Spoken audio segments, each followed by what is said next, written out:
Hi friends, అందరికీ నమస్కారం.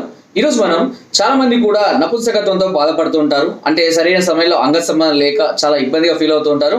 అలాంటి వారికి, అంతేకాకుండా సుఖ వ్యాధులకు గురైన వారికి కూడా ఇప్పుడు ఒక అద్భుతమైన భస్వాన్ని చెప్తాను. దాని పేరే వంగభస్వం. వంగభస్వం అనేది దాదాపుగా అన్ని రకాల ఆయుర్వేదిక్ షాపులో లభిస్తుంది. దీన్ని ఒక 100 గ్రాముల అశ్వగంధ లేదా శతావరి లేదా నేలతాడి నేలగుమ్మడి ఈ చూర్ణాలలో ఏదో ఒక దానితో 5 గ్రాముల వంగభస్వాన్ని కలుపుకొని ప్రతిరోజు కనుక తీసుకుంటూ ఉన్నట్లయితే, ముఖ్యంగా అశ్వగంధలో కలుపుకున్నట్లయితే మగతనం అనేది చాలా ఎక్కువగా వృద్ధి చెందడం, హార్మోన్స్ డెవలప్ అవడం, అదేవిధంగా నరాల బలహీనత క్రమక్రమంగా తగ్గిపోవడం, స్వప్నస్ఖలనం, నిద్రలో అంటే వీర్యం పడిపోవడము, శీఘ్రస్ఖలనము, అంగసమన సమస్యలు అనేవి క్రమక్రమంగా తగ్గిపోవడం అనేది జరుగుతుంది. ఇది వాడే సందర్భాల్లో ఖచ్చితంగా పథ్యం అనేది పాటించాల్సిన అవసరం ఉంటుంది. మీకు కనుక ఎలాంటి డౌట్స్ ఉన్నా, ఎలాంటి ప్రాబ్లమ్స్ ఉన్నా నాకు కామెంట్ ద్వారా తెలియజేయండి. తప్పకుండా దీనికి సంబంధించిన మరింత ఇన్ఫర్మేషన్ మీకు అందిస్తాను. మరే సమస్యతో బాధపడుతున్నా నాకు కామెంట్ ద్వారా తెలియజేయండి. తప్పకుండా చక్కటి పరిష్కారాన్ని, మెడిసిన్స్ మీకు సూచిస్తాను. Thank you.